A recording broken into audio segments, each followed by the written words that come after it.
Good morning, it's Monday, November the 22nd, and you're watching AGORACOM Small Cap News TV. I'm your host, Paul Kondakos.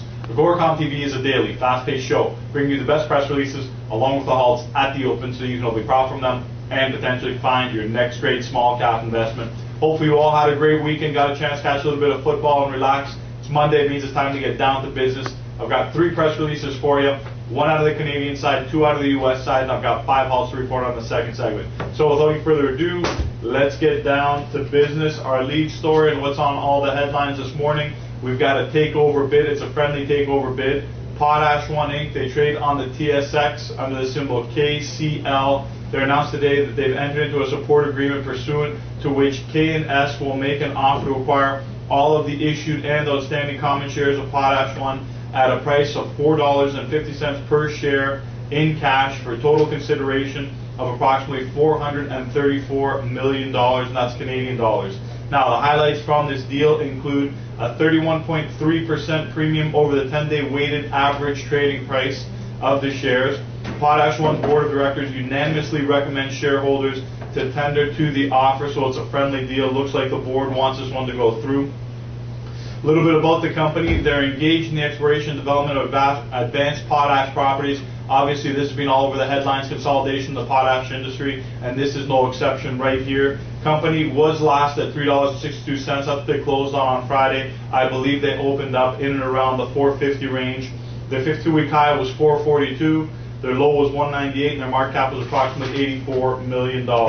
Now, moving south of the border, China Agribusiness, they trade on the bulletin board under the symbol CHBU. They're a manufacturer and distributor of organic agriculture application products in China. We've got their operating results for the 3 months ended September 30th, 2010. We've got some metrics which include sales, which increased 471% to $3.5 million, and that's year over year. We've got net income increased 261% year over year, up to $900,000. And finally, we've got earnings per common share increased to 7 cents, and that's over 2 cents year over year. A little bit about the company. They manufacture and sell non-toxic fertilizer, bactericide, and fungicide products used for farming in China. Obviously, potash is the big craze right now, so anything that's farming related, you'd imagine, has legs right now.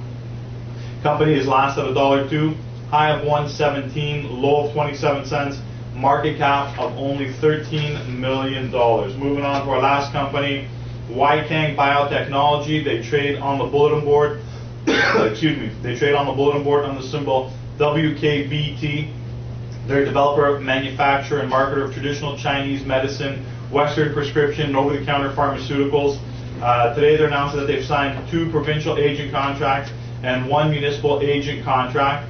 The sales agents actually began working some time ago at the beginning of October, and the company's announced that they've already contributed $1.4 million to their bottom line for sales in the 4th quarter of 2010.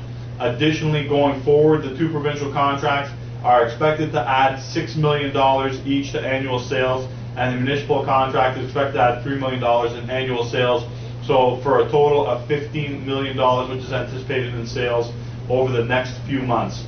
Company's last at $3.22, high of $6.99, low of $1.90, market cap of approximately $90 million. Now, moving on to the halts, I've got 5, as I mentioned at the top of the show. First one, TSX Venture, Vega Resources. They trade under the symbol VGR. They're halted pending news. We've got RPT Resources on the venture under the symbol RPT, halted pending news. We've got Quetzal Energy on the venture under the symbol QEI, halted pending news. Transamerica Energy on the venture under the symbol TAE, halted pending news. And finally, we've got Brownstone Ventures on the venture under the symbol BWN, halted pending news. That's a wrap for today's show. Thanks for joining us. I'm your host, Paul Kondakos. Make sure to join us again here tomorrow. We've got more great press releases and halts at the open for you.